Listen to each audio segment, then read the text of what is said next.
आपकी स्क्रीन पर 3 बच्चे नजर आ रहे हैं। सबसे बड़ा नाम है साई कृष्ण, उम्र है 11 साल और इसी तरीके से उम्र कम होते हुए चली जाती है।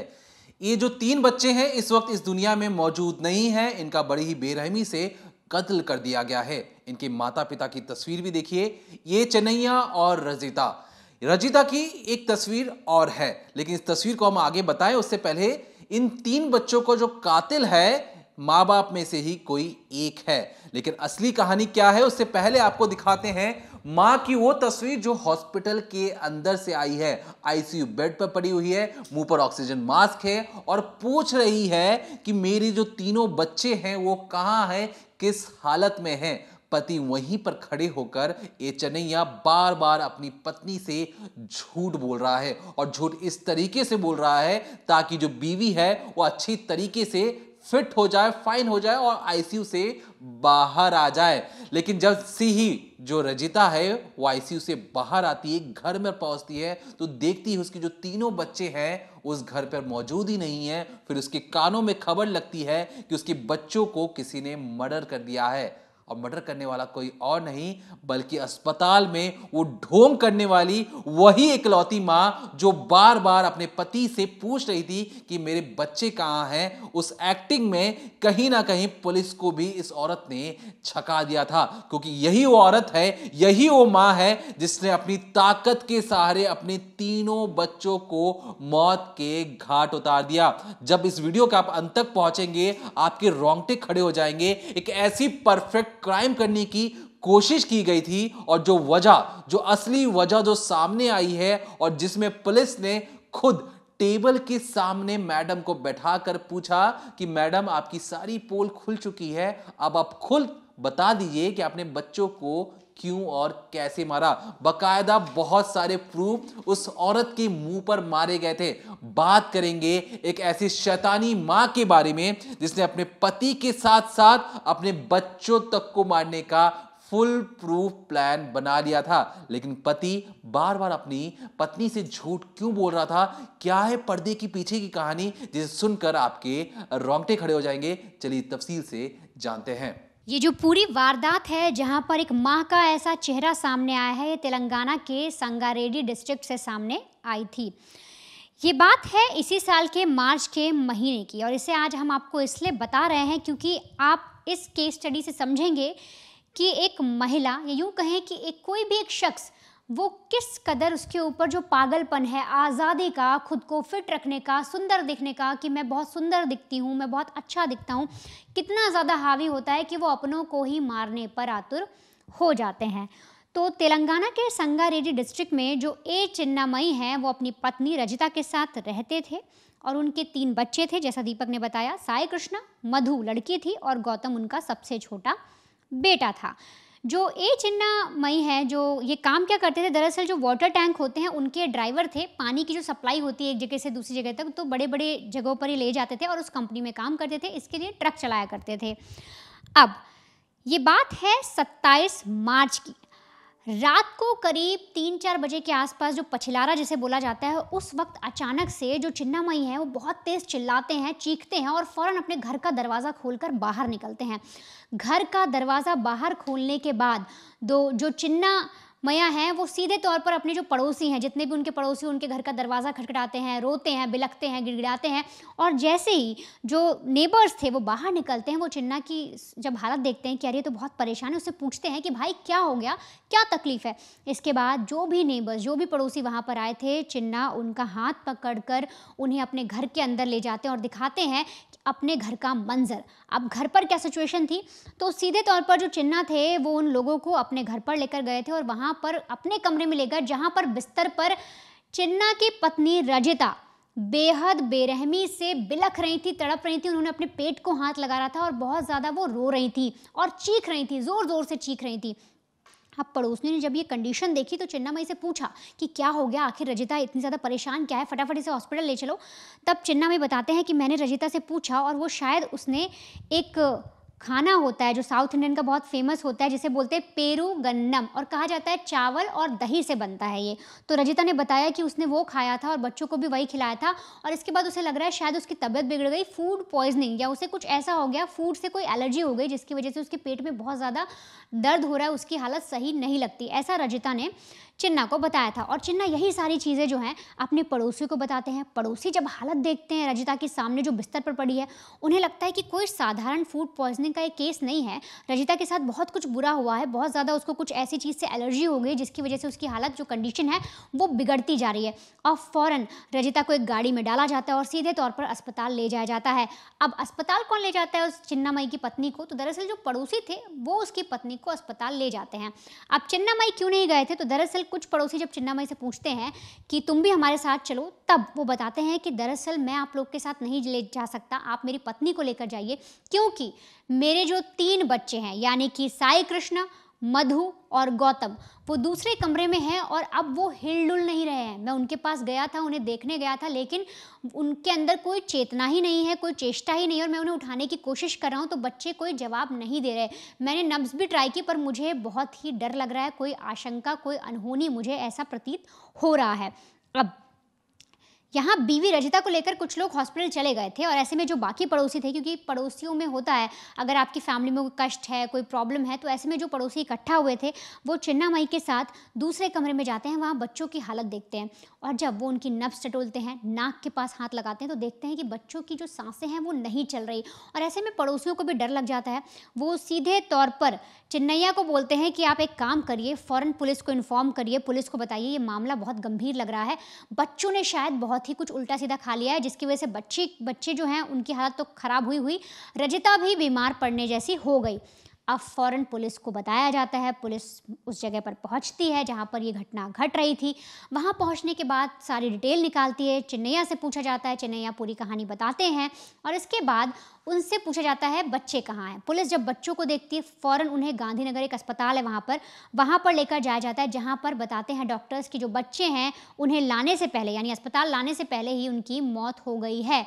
अब जो चिन्नैया थे वो काफ़ी ज़्यादा सदमे में चले जाते हैं। एक तरफ उनकी पत्नी है, वो बेहद बीमार हैं, वो चीख रही हैं, चिल्ला रही हैं, उनकी चीखें, भले वो अस्पताल चली गई पर उनकी चीखें अभी भी चिन्नैया के कानों में गूंज रही है। और इधर 3 बच्चे, सीधे तौर पर 3 बच्चे थे, उनको जो डॉक्टर से कहते हैं कि तीनों ही जिंदा नहीं रहे। चिन्नैया की हालत ख़राब थी, उन्हें लग रहा था कि जो चीज़ें उनके बच्चों ने खाई है, हो सकता है जो पत्नी ने भी वही चीज़ खाई, और आने वाले वक्त में हो सकता है उन्हें बुरी खबर मिले कि उनकी पत्नी भी नहीं रही। ऐसे में जो डॉक्टर्स की टीम थी उनको बोला जाता है कि पोस्टमार्टम की तैयारी करिए। बच्चों की पोस्टमार्टम की तैयारी होती है। इधर जो रजिता है उसके पास पति जाता है, उसे देखने की कोशिश करता है। यहाँ पर उसकी हालत भी क्रिटिकल हो रही थी। जो डॉक्टर्स हैं वो उसे सीधे तौर पर आईसीयू में भर्ती कराते हैं, क्योंकि बताया जाता है कि हालत बहुत गंभीर है। अब पहली नज़र में जो पूरा केस था वो फूड पॉइजनिंग का लग रहा था, तो ऐसे में डॉक्टर्स जो हैं फूड पॉइजनिंग का केस जानने के बाद कोशिश करते हैं कि जो महिला है, जो रजिता है, उसके पेट की सफाई की जाए, यानी कि जो भी बैक्टीरिया, जो भी कोई ऐसी गंदी चीज़ गई हो उस खाने के ज़रिए, वो सारी पेट से प्यूरिफाई कर ली जाए। और इसीलिए ट्यूब के ज़रिए किया जाता है, पेट में एक ट्यूब लगाया जाता है इंजेक्शन के ज़रिए, और उसके थ्रू कोशिश की जाती है कि पेट में जो भी गंदगी है उसे निकाला जाए और उसको प्योरीफाई किया जाए। अब ये प्रोसेस की जाती है तो धीरे धीरे रजिता जो है वो थोड़ी थोड़ी होश में आती है, थोड़ी थोड़ी ठीक हो जाती है। और जैसा जो शुरुआत में दीपक ने आपको वीडियो दिखाया, मैं एक बार फिर से दिखाती हूँ।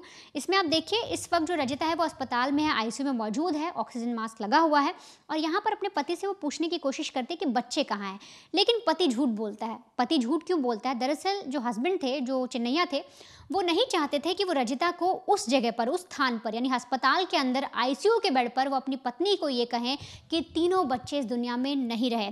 चिन्नैया को डर लगा कि आने वाले वक्त में अगर वो ऐसा अपनी पत्नी को बता देते हैं तो जहां वो धीरे धीरे रिकवर कर रही है, उसी के उल्टा कहीं उसकी हालत बिगड़ ना जाए अपने बच्चों की मौत की खबर सुनने पर। इसलिए वो उससे झूठ बोल देते हैं, कह देते हैं बच्चे घर पर हैं, तुम जल्दी से ठीक होकर आ जाओ।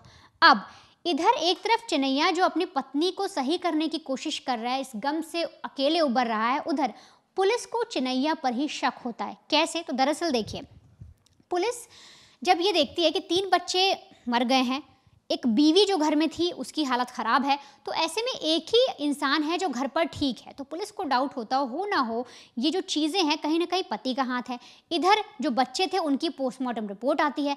पोस्टमार्टम रिपोर्ट में साफ होता है कि जो बच्चे हैं उनकी मौत किसी जहर से, किसी फूड पॉइजन से, कोई भी ऐसी गंदी चीज़ खाने से नहीं हुई है। पोस्टमार्टम रिपोर्ट में आता है कि बच्चों का गला दबाया गया है, यानी स्ट्रैंगुलेशन साफ तौर पे लिखा होता है। डॉक्टर्स के जरिए पुलिस को बताया जाता है कि तीनों बच्चों की जो है हत्या की गई है, उनका बड़ी ही बेरहमी से गला दबाया गया है। अब पहली बार पुलिस को जो केस अब तक लग रहा था कि कोई घटना है, कोई इंसिडेंट हो गया है, अचानक से किसी ने कुछ गलत खा लिया है, इसकी वजह से केस था, वो पूरा केस अब टर्न हो जाता है और बन जाता है एक मर्डर का केस। वो भी 3 हत्याएं एक ही घर के बच्चों की, और बीवी की भी हो सकती थी। अब ऐसे में पुलिस का शक साफ तौर पे चिन्नैया पर जाता है और चिन्नैया से पूछताछ शुरू होती है।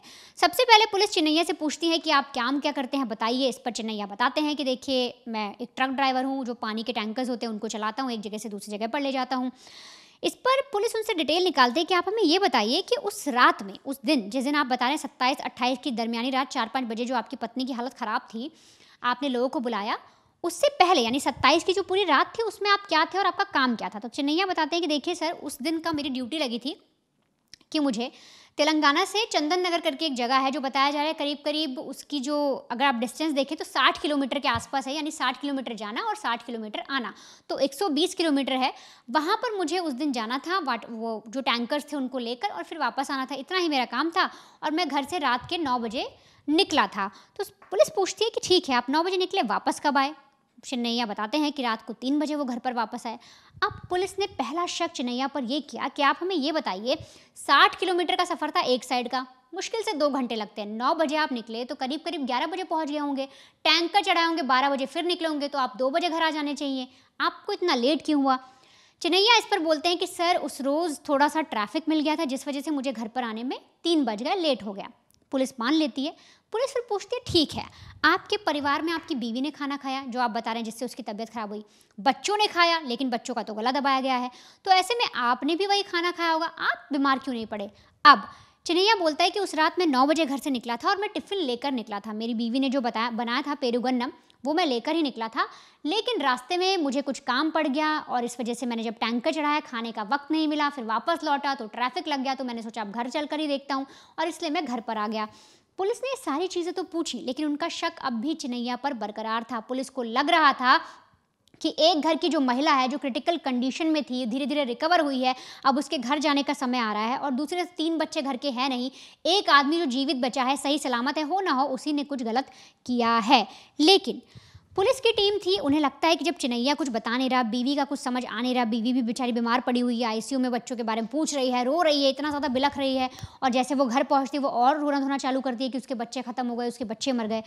अब ऐसे में पुलिस सबसे पहला काम ये करती है, जो घर है चिन्नैया का, उसके घर में जो भी फ़ोन है उन सबके CDR निकाले जाते हैं, कॉल डेटा रिकॉर्डिंग। अब उसमें पुलिस को अलग ही चीज़ें पता लगती हैं। पुलिस को पता लगता है कि जो चिन्नैया का घर है, वहाँ से उनके घर से फ़ोन नंबर के ज़रिए 6 महीने के अंदर एक शख्स है जिसको कई बार कॉल किया गया है, यानी कि एक नंबर पर 6 महीने के अंदर बहुत ज़्यादा कॉल किए गए हैं, बहुत ज़्यादा टेक्स्ट किए गए हैं। पुलिस को ये सारी चीज़ें पता लगती हैं। अब जब उस नंबर की डिटेल निकाली जाती है तो पता लगता है कि वो नंबर तेलंगाना के नलगोंडा में रहने वाले शिवा कुमार का है। तो पहली बार इस पूरी स्टोरी में एक और कैरेक्टर आता है जिसकी आप तस्वीर देख रहे हैं, शिवा कुमार। अब पुलिस को पता लगाना था कि आखिर शिवा कुमार है कौन, और 6 महीने में इतनी ज़्यादा बात इस घर से क्यों हुई, और साथ ही साथ 27 मार्च को रात 10 बजे जब ये पूरा इंसिडेंट होता है, बच्चों का गला दबाया जाता है, बीवी कुछ ऊटपटांग खा लेती है जिससे उसकी तबीयत बिगड़ती है, उससे पहले 27 मार्च को शाम 6 बजे भी इस नंबर पर कॉल किया गया था। पुलिस सारी डिटेल निकालती है, पुलिस को सारे प्रूफ मिलते हैं, और जैसे ही पुलिस को प्रूफ मिलते हैं, पुलिस के पैरों तले ज़मीन खिसक जाती है। पुलिस को पता लग जाता है कि कत्ल करने वाला कोई और नहीं बल्कि वही शख्स है जो रोता बिलखता ढोंग कर रहा था और बार बार पूछ रहा था कि उसके बच्चे कहाँ हैं। अब जब पुलिस उससे पूछताछ करती है, पूरी कहानी क्या निकल कर आती है, पुलिस को क्या सबूत मिलते हैं, पुलिस कैसे इस पूरे केस को सुलझाती है और कातिल तक पहुँचती है, आप वो भी समझिए। देखिए, जो कातिल है, जो कितना भी शातिर बनने की कोशिश करे, वो उसके लिए वो नाकाफी रहता है। अब ऐसी चीज़ें मैं आपको क्यों बोल रहा हूँ? दरअसल जो माँ है जिसने अपने बच्चों को मौत के घाट उतारा, उसकी भी अपनी एक कहानी है, और उस कहानी को जब पुलिस वाले खाकी वर्दी में सुन रहे थे तो थोड़ा सा उनके मन में भी आया कि कहीं इस महिला के साथ भी चीज़ें गलत तो नहीं हुई हैं। क्या कहानी है, ध्यान से सुनिए। दरअसल ये जो रजिता है, ये पढ़ाई लिखाई में बहुत ज़्यादा अच्छी थी और क्लास 12 तक अक्सर कहते थे कि इसके अच्छे नंबर आते हैं और इसे डॉक्टर बनने का भी इसका सपना था। लेकिन जैसे ही क्लास 12 में पहुंची और जैसे ही इसने 18 साल की उम्र की दहलीज को पार किया, मतलब 19 साल की जब उम्र पे उसने कदम रखा, उसी वक्त उसकी शादी करवाई जाती है उससे 20 साल बड़े, जो कि उनके पति हैं ए चन्नैया, और लगभग उनकी उस वक्त 38 साल उम्र थी। और यहाँ पर 18-19 साल की एक लड़की जो अभी अभी क्लास 12 जिसने पास किया है। अब पहली बार जिसे आगे बढ़ने का सपना था, डॉक्टर बनने का सपना था, वो अचानक से अपने 20 साल बड़े एक जिसकी आप तस्वीर देख भी रहे हैं, शादी की उस वक्त की तस्वीर है रजिता और ए चन्नैया की। तो उस वक्त बेमन से इसने शादी तो कर लिया था रजिता ने। और रजिता अपनी ज़िंदगी में एक तरीके से फल फूल भी रही थी, उसके 3-3 बच्चे हो चुके थे, अक्सर उनको स्कूल ले जाना, घर का काम करना और इसी सब चीज़ों में पूरे दिन काम बीत भी रहा था। फिर एक रोज़ जो रजिता हैं, जब वो 11-12 साल के जब बच्चे हो भी जाते हैं, तो कई बार एक स्कूल रीयूनियन में कहा गया कि चलो जो जितने भी स्कूल वाले जो लोग हैं एक बार मिलते हैं, पार्टी पुर्टी करते हैं। उसी स्कूल रीयूनियन में रजिता को अपने बचपन के कई सारे दोस्तों से मिलने का मौका मिलता है। अब वो सबकी कहानी सुनती है, सब अच्छी अच्छी जगह पर पहुंच चुके थे और ऐसे में उसकी मुलाकात होती है उसकी बचपन के एक दोस्त थे जिसका नाम था शिवा। शिवा एक तरीके से उसका बचपन का क्रश भी था और धीरे धीरे जब उसने उससे बातचीत करना शुरू किया तो शिवा उसके हम उम्र का लड़का था और जिंदगी में बहुत कुछ अच्छा भी कर रहा था। अब यहाँ पर रजिता को लगा कि वो अपने बूढ़े पति के साथ तंग आ चुकी है, उसे शिवा के साथ उसने फ्लर्ट करना चालू किया और शिवा भी एक तरीके से रजिता के प्यार में पड़ चुका था। दोनों के बीच में कई बार संबंध बनते हैं। अब शिवा एक तरीके से रजिता को रिझा रहा था और रजिता को भी लग रहा था कि पहली बार उसे जिंदगी में आज़ादी मिली है। रोजमर्रा के काम से वह अलग हटकर अपने बच्चों को संभालने के अलावा वो शिवा से प्यार करने लगी है और अपने पति से सिर्फ और सिर्फ एक रिश्ता निभा रही है। उस रिश्ते में की जो बुनियादी ढांचा है वो बहुत ज्यादा कमजोर है और इसलिए एक बीवी जो कि माँ भी है, जो वो भी 3-3 बच्चों की माँ है, बावजूद इसके वो हवस के सामने झुक जाती है और एक तरीके से शिवा को ही अपना प्यार मानना शुरू कर देती है। लेकिन शिवा भी कम नहीं, शिवा ने उसके सामने शर्त रखी कि देखो मैं तुम्हारे प्यार को तभी अपनाऊंगा जब तुम तीनों बच्चों को इस दुनिया से रुखसत कर दोगी, इस दुनिया से हटा दोगी, तभी मैं तुम्हें एक्सेप्ट करूंगा। शिवा का जो अंदर ही मकसद था कि कभी भी एक माँ अपने 3 बच्चों को मारकर उसके पास नहीं आएगी। लेकिन पहली बार शिवा को भी धक्का लगता है जब शिवा के सामने रजिता कहती है कि ठीक है मैं अपने तीनों बच्चों को मारकर तुम्हारे पास आऊंगी। शिवा को लगता है कि एक माँ ऐसी चीजें नहीं कर सकती है। उस वक्त तो वो हाँ बोल देता है कि ठीक है पहले जब करना फिर हम बात करेंगे। और इसलिए जिस तरीके से वनिता ने बताया, जब पुलिस इन्वेस्टिगेशन चालू होता है तो शाम के 6 बजे ये शिवा को कॉल कर ये कहती है कि आज प्लान काम करेगा, आज मैं अपने तीनों बच्चों को मार दूंगी और फिर तुम्हारे पास आ जाऊंगी। इसके बाद फोन कट होता है। 9 बजे पति काम के लिए निकल जाता है। रात की 10 बजे, जिस तरीके से मैंने आपको शुरुआत में जो बताया था, रात की 10 बजे तीनों बच्चों को बुलाया जाता है। तीनों बच्चों को एक एक कर मौत के घाट उतारा जाता है। किस तरीके से उतारा जाता है, जो नहाने वाले जो टॉवल होते हैं उससे गला घोटने की कोशिश होती है।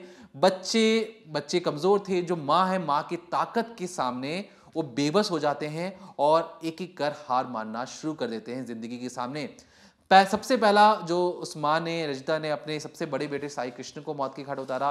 उसके बाद जो उसके बीच वाला जो बेटा था उसे मधु, उसे जो बेटी थी बीच वाली जो बेटी थी मधु, उसे मारा। और जो सबसे छोटा बेटा था यानी कि गौतम, उसे भी मौत के घाट उतारकर, और जो तीनों ही बच्चे थे माँ की ताकत के सामने बेबस हो चुके थे, हार मान चुके थे। उन्हें लग रहा था कि माँ किस तरीके से उन्होंने जन्म दिया है, माँ का काम होता है प्यार करना, वही माँ अगर अपने बच्चों को मार दे तो ये सुनने में जितना अजीब और रोंगटे खड़ा करने वाला है, सामने जो पुलिस वाले बैठे थे उनके होश उड़ चुके थे कि देखिए इस तरीके से एक माँ किस तरीके से जो कहानी बता रही है और उसके आंखों में, उसके हाव भाव में कोई दर्द नहीं है, कोई से पछतावा नहीं है, सिर्फ वो बोलते जा रही है। और उसके बाद उसका ये भी कहना था कि जब मैंने अपने तीनों बच्चों को मार दिया, फिर मैं एक एक बच्चों को उठाकर बिस्तर पर मैंने उन तीनों बच्चों को सजा के रखा ताकि जब मेरे पति आए तो उन्हें लगे कि बच्चे सो रहे हैं।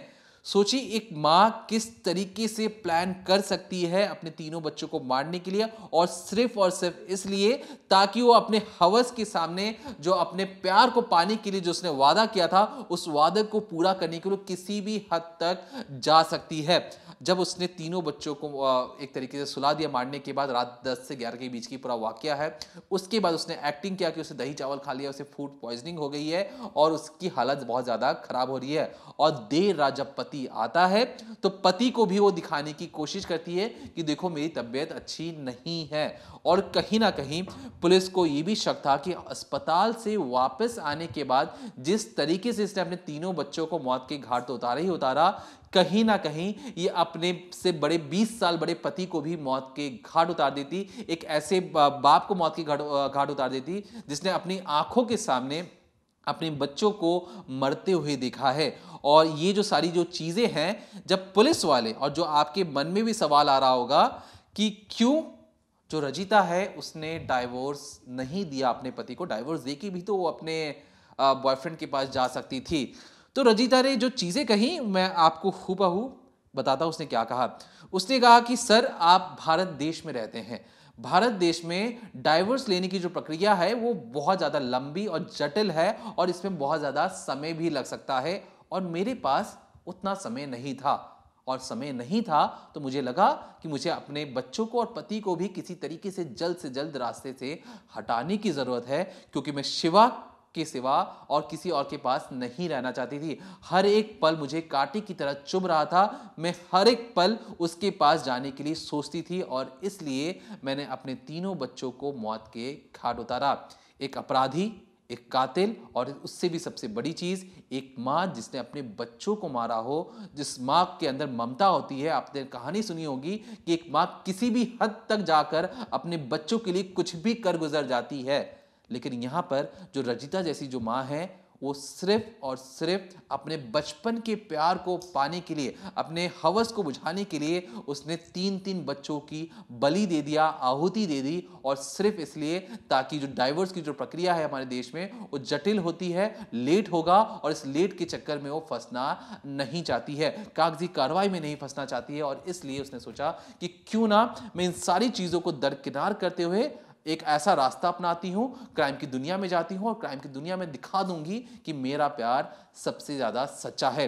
अब जब पुलिस ये सारी चीजें सुनती है और उसे पता लगता है कि शिवा को फोन करके बताया गया था कि वो इस बच्चों को मारने वाली है, तो शिवा ने क्यों किसी को नहीं बताया, और इसलिए शिवा को भी कॉन्स्पिरेसी मतलब साजिश और षड्यंत्र रचने के लिए उसे भी गिरफ्तार किया जाता है, जो कि उस जहां से ये रह रही थी रजिता, वहां से लगभग 60-70 किलोमीटर दूर रह रहा था, लेकिन उसे पता था कि उस रात उस घर के अंदर क्या क्या चीजें होने वाली हैं। बजाय किसी को बताने के लिए, बजाय किसी को पुलिस को इन्फॉर्म करने के लिए, वो इंतजार करता रहा कि रजिता अपने बच्चों को मार दे। और इसलिए फिलहाल जब हम इस वीडियो को रिकॉर्ड कर रहे हैं, दोनों ही मियाँ बीवी माफ कीजिएगा, जो पति हैं वो तो बाहर है और सदमे में, उनको समझ में नहीं आ रहा कि उनकी जिंदगी के साथ क्या हो गया, लेकिन जो बीवी है और जो बॉयफ्रेंड है इस वक्त जेल के अंदर और सलाखों के पीछे हैं। और कहीं ना कहीं अभी भी जो माँ है उसे जरा सा भी अपने मन के अंदर पछतावा नहीं है,